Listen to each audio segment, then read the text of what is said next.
ओ दीदी, मुझे बहुत ठंड लग रही है। लगता है इस बार मेरा शरीर टूट जाएगा। अब बिल्कुल अच्छा नहीं लग रहा। थोड़ा धैर्य रख बहन, तुझे कुछ नहीं होगा। बारिश कम होते ही मैं डॉक्टर लेकर आऊंगी। क्या बारिश कभी कम होगी दीदी? देखो ना, चारों तरफ पानी ही पानी है। हमारी छत टपक रही है। ऊपर से बांध के पानी में ये बिस्तर भी भीग जाएगी। ऐसी बातें मत कर, यही तो हमारा आखिरी सहारा है। जैसे भी हो, बस ये बचे रहे। ओ दीदी, ये क्या हुआ? नहीं नहीं, ऐसा नहीं हो सकता, किसी भी हालत में नहीं। हमारा ये आखिरी सर छुपाने का ठिकाना ऐसे नहीं टूट सकता। हे ऊपर वाले, हमारी रक्षा करो। इस हालत में इस बीमार बहन को लेकर मैं कहाँ जाऊं? दीदी, मुझे बहुत डर लग रहा है। मुझे बहुत तकलीफ हो रही है। सच कह रही हूँ, लगता है मैं अब नहीं बचूंगी। हिम्मत मत हार बहन। हम जैसे लच्चर लोगों को क्या हिम्मत हराना शोभा देता है?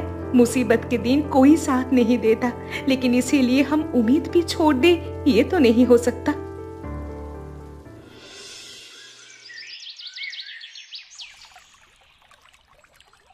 दीदी, मेरे हाथों में अब जोर नहीं बचा। क्या मैं ऐसे ही लटकी रह पाऊंगी? चिंता मत कर बहन, तुझे करना ही होगा। कोई भी रुकावट तेरे रास्ते में बाधा नहीं बन पाएगी। लेकिन दीदी, मुझे भरोसा नहीं हो रहा। मेरा शरीर मेरा साथ नहीं दे रहा। अगर उन लोगों ने हमें थोड़ी देर के लिए रहने दिया होता तो क्या उनका बहुत नुकसान हो जाता। क्या करे बहन, अमीरों की बातें हम क्या समझे। हमारे लिए तो ये बुढ़ा बरगद ही तय है। यही हमें शरण लेनी होगी। पर इस तरह लटक कर मैं नीचे गिर तो नहीं जाऊंगी। मुझे बहुत डर लग रहा है। अगर मैं मर गई तो? ऐसी बात बिल्कुल मत कर, हम जरूर जिएंगे। जैसे भी हो, हमें जिंदा रहना होगा। और मुझे भरोसा है, जिस पेड़ की शरण में हम आए हैं वही पेड़ हमें बचाएगा। तुम सच कह रही हो। तुम जो कहती हो मैं वही मानता हूँ। इस दुनिया में तुम्हारे सिवा मेरा कोई अपना नहीं, और तेरे सिवा मेरा भी कोई अपना नहीं रे। लेकिन जिस समाज ने मुसीबत में हमें जगह नहीं दी, उसी समाज को दिखाना होगा। हमारा जिंदा रहना ही अब इस जीवन जुट का सबसे बड़ी जीत है। देखोगी दीदी, मेरा बुखार कितना है।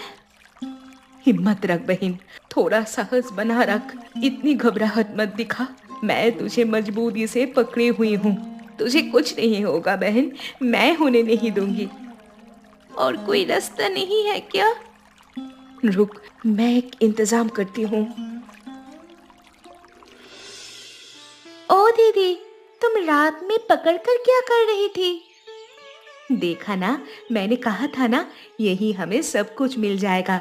बाढ़ में बहकर आए लकड़ी और टीन इकट्ठा करके मैंने पेड़ पर एक मचान बनाया है और उसके ऊपर चूल्हा। इससे क्या होगा? अरे पगली, इससे खाना बनेगा। अब बता, तेरा शरीर कैसा लग रही है? कल तुमने जो पिलाया था ना, उसके बाद में मैं बहुत बेहतर महसूस कर रही हूँ। जानती हो रीना, दूसरों के भरोसे रहने से उनका गुलाम बनना पड़ता है, लेकिन अपने भरोसे इस बरसात के पेड़ के ऊपर बनी ये रसोई ही सबसे बड़ा सुख है। यहाँ कोई हमें रोकने नहीं आएगा। आज तुम क्या पकाओगी? हमारे पास तो कुछ भी नहीं है। मैं आज कुछ जंगली सब्जियां लाई हूँ, बहुत स्वादिष्ट होती है। इन्हीं से खाना बनाऊंगी, देखना बहुत अच्छा लगेगा। दीदी, देखो कितनी मछलियां हैं। वहाँ देखो, पानी में खेल रही है। अरे सच कह रही है तू, सब्जी और मछली साथ में बनेंगी। देखना, हमारी इस गरीब रसोई का खाना अमीरों का घर के खाने को भी मात दे देगा। असली बात है सुख से रहना। हम यही सुखी रहेंगे। दीदी, तुम्हारे साथ रह पाऊं, यही मेरे लिए सुख है। मुझे और कुछ नहीं चाहिए। तेरी जैसी बहन पाकर मैं बहुत भाग्यशाली हूँ। रुक, मैं मछलियाँ पकड़ कर लाती हूँ, तब तक सब्जियाँ उबलने दे।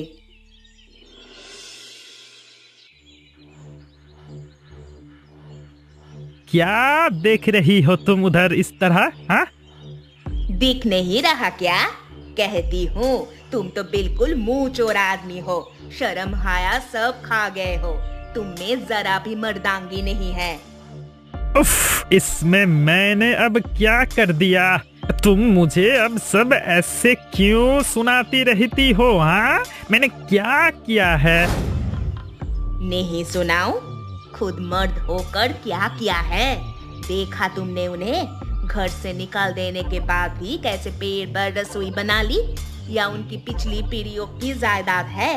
देख रहे हो ना कैसे हमारी मजबूरी का फायदा उठाकर चारों तरफ जमीन पर कब्जा जमाने की फिरक में है, और तुम इस घर के बाहर 1 इंच भी कुछ नहीं कर पाए। हाँ, देख तो रहा हूँ। इन गरीब भिखारियों की हिम्मत दिन व दिन बढ़ती जा रही है। हाँ? जैसे भी हो, उनका सिर झुका कर रखना ही होगा। हाँ। क्या करोगे तुम? तुम तो कर सकते थे, उन्हें घर में लाकर अपने बिस्तर पर सुला दो और खुद सड़क पर निकल जाओ। सोचो जरा, अगर उस दिन उन्हें घर में रहने देते तो क्या होता?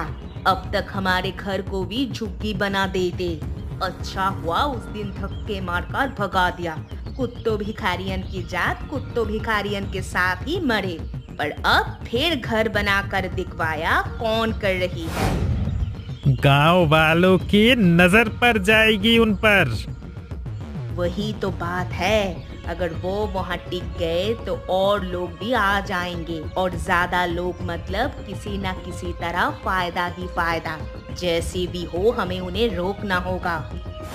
अगर सूखा मौसम होता तो गांव वालों को बुलाकर अभी उन्हें वहां से भगा देता।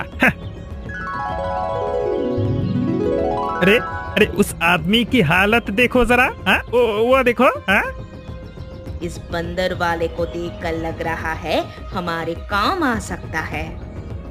हमारे किस काम आएगा? हाँ? ठहरो, देखती हूँ, जरा उसे बुलाओ। अरे ओ भैया, अरे इधर आओ, इधर आओ। हाँ, अरे हाँ हाँ, तुमसे ही कह रहा हूँ, इधर आओ, आओ, आओ।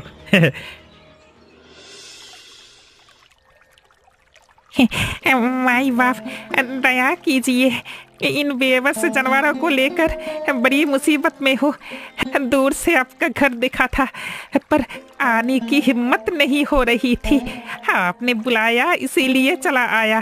कृपा कीजिए मुझे। हाँ, सुनो, तुम्हारी मदद कर सकते हैं, पर एक शर्त है। क्या शर्त है माँ? आप जो कहेगी मैं वही करूँगा। बस हुक्म कीजिए। ये नत्थु मदारी अब से आपका सेवक है। सिर्फ इतना नहीं, अगर तुम एक काम कर दो तो इस टूटी नाव की जगह नई नाव दिलाऊंगा, और नगद 5,000 रुपया बख्शिश दूंगा। हाँ, तुम्हारी जिंदगी बदल जाएगी नाथू।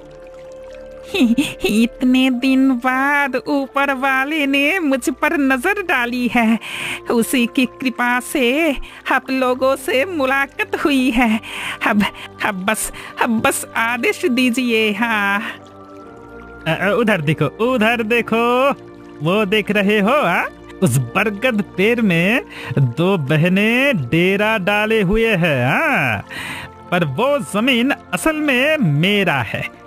तुम अपने बंदरों से उन्हें वहां से भगा दो, उनका सारा सामान तोड़ फोड़ दो। हाँ, एक भी चीज उनकी नहीं है, सब बार के पानी में बहकर आया सामान है। हाँ, जिसे वे अपने बताकर रखे हुए हैं। हाँ?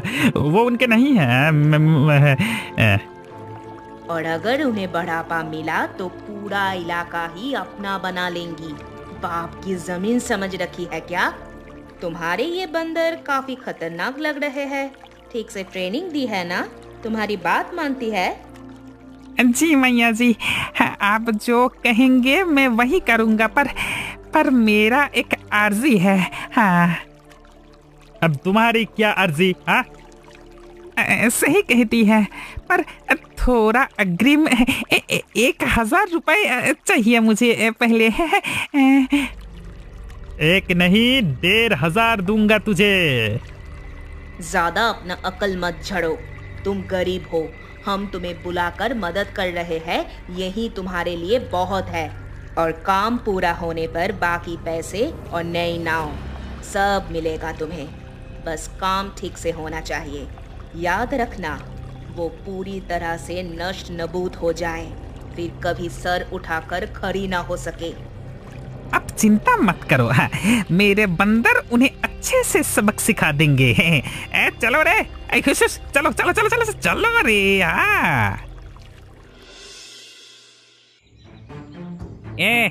जाओ रे, जाओ, तुम लोग जाओ। ऊपर जो बैठे हैं उनका सब सामान तहस नहस कर दो। तुम्हारा सारा खाना वही है। जाओ जाओ, जाओ जाओ रे। अरे ओ दीदी, ये बंदरों का झुंड हमें मार डालेगा। तुम कुछ करो दीदी, मुझे बहुत डर लग रहा है। अरे बाप रे, इतने सारे बंदर यहाँ कहाँ से आ गए?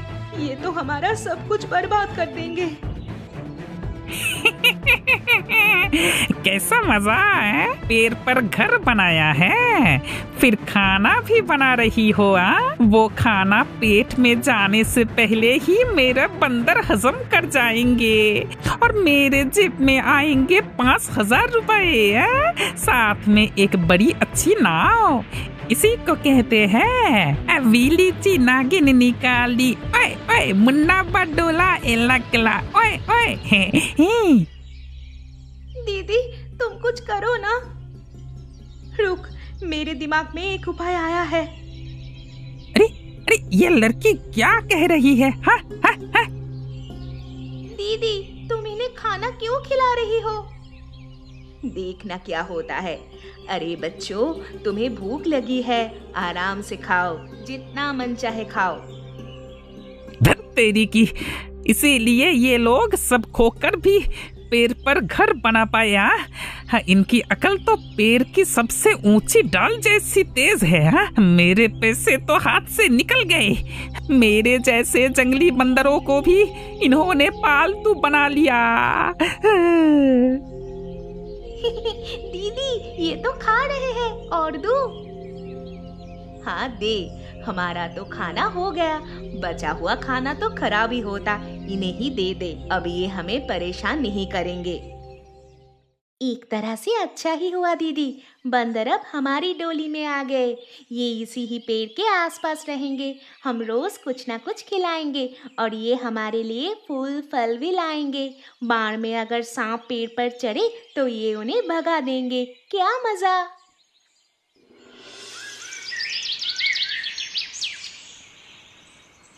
आज मैं इनका खेल हमेशा के लिए खत्म कर दूंगा। बहुत हो गया। जिन्हें मैंने घर में घुसने नहीं दिया वो वहां चैन से सो रहा है। और वो शैतान नथु का बच्चा अपने बंदरों को इनके पास पालतू बना गया। साला, अगर मैं उसे झाड़ू से मारकर गांव से भगा ना पाई तो मेरा नाम कौशल्या नहीं, मेरे नाम से इस गांव में बंदर नाचते हैं और वो मुझे बंदर का खेल दिखाने आया है।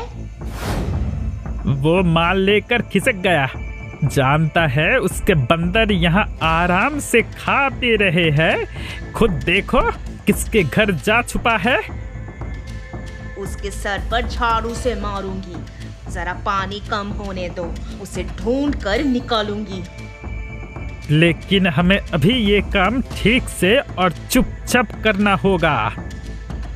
तुम निश्चिंत रहो, लड़कियां सो रही है और रात में बंदर कुछ नहीं कर सकते।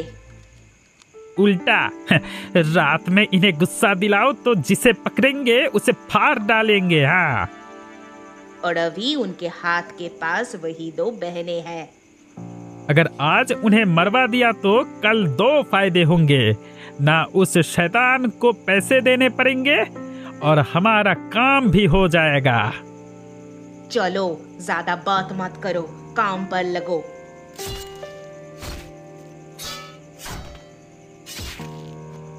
वाह, और जोर से मारूं? हाँ, तुम्हारी अक्लमती हो गई है क्या? ऐसे सहलाने से इतना बड़ा पेड़ कटेगा? जोर से मारो ताकि पूरा पेड़ गिर जाए और वो दोनों भी साथ। अरे बाप रे, इतने रात को क्या हुआ? अरे ओ रीना, देख, कोई हमारे पेड़ को नुकसान पहुंचा रहा है क्या?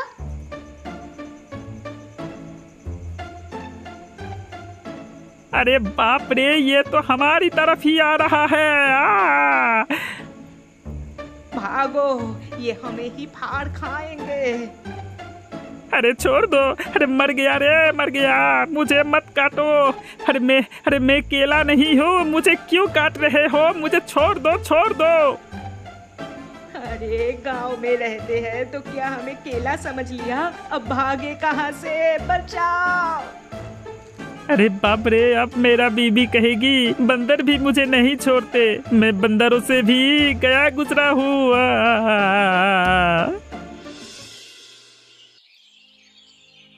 छे छे छे छे छे, शर्म की बात है। मैं इस गांव में जिंदा रहते हुए इन दो बेचारी औरतों पर ऐसा अत्याचार किया तुम लोगों ने इस बरसात के दिन में, हाँ? और तू एक मामूली बंदर वाला होकर दूसरे गांव से यहाँ आकर यहाँ के लोगों का नुकसान करके पैसे कमाने की हिम्मत कैसे कर लिया? अरे बाबू, मुझे माफ कर दीजिए, मुझसे गलती हो गई। उस समय मैं बहुत बुरी हालत में था और इन्होंने हमें लालच दिया था, इसीलिए गलती कर बैठा। हमें तो बंदरों की झुंड ने ही काफी सजा दे दी है, अब इंसान हमें क्या सजा देंगे? हाँ, हमें माफ कर दीजिए आप। हमारे ऊपर जो अत्याचार हुआ उसे हम माफ कर देते हैं, लेकिन फिर कभी किसी के साथ ऐसा मत करना। पर मेरी बहन की बीमारी के समय तुम लोगों ने जो किया उसे हम कभी नहीं भूल पाएंगे। हाँ, मुझे बहुत कष्ट हुआ था। इस अपराध की सजा चाहिए हमें। सब कुछ सोच समझकर मैंने फैसला कर लिया है। मैंने तय किया है कि ये लड़कियां इस पेड़ के ऊपर नया पक्का रसोई घर बनाएगी और उस रसोई घर की निर्माण का खर्च और इनके टूटे हुए घर की मरम्मत का खर्च सब हरदयाल देगा। और यह नाथू तो फिर कभी इस गांव में दिखाई नहीं देगा। अगर आया तो तेरा टांग तोड़ दूंगा।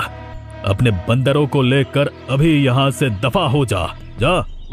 माफ कीजिए बाबू, मैं अभी भाग रहा हूँ, कभी इस तरफ मुड़कर भी नहीं देखूंगा। उफ, बर्बाद होते होते किसी तरह बच गया। अब कभी इधर नहीं आऊंगा, कभी नहीं, कभी नहीं। बाबू, आपने हमें माफ कर दिया ना। 14 दिनों के अंदर यह रसोई घर और इनके रहने का अच्छा इंतजाम अगर नहीं हुआ तो तुम दोनों को इस गांव में रहने नहीं दिया जाएगा। और हाँ, आगे से कोई भी ऐसा अन्याय करेगा तो उसे इससे भी भयानक सजा मिलेगी और उसे गांव में रहने नहीं दिया जाएगा। आपकी बहुत बहुत कृपा बाबू, धन्यवाद।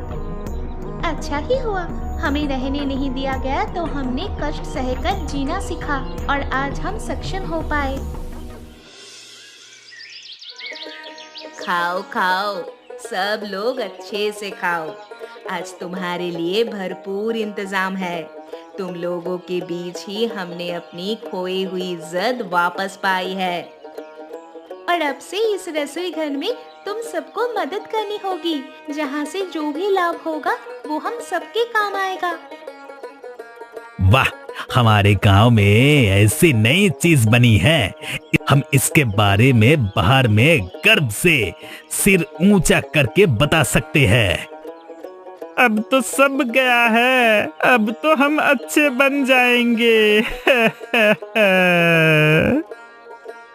अच्छे नहीं बने तो हमारी हालत भी उन बंदरों जैसी हो जाएगी। अच्छा बताओ, नाथू को हम पैसे के साथ और क्या देना चाहते थे? जवाब कमेंट में जरूर बताना।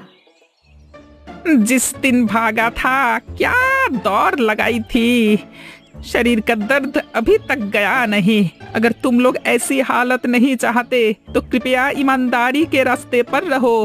हमारी कहानी कैसी लगी कमेंट में बताना। इस दुख के बीच थोड़ा सुख मिलेगा। और हाँ, चैनल को जरूर सब्सक्राइब करो और दोस्तों के साथ शेयर करके हमारे साथ जुड़े रहो। हाँ हाँ।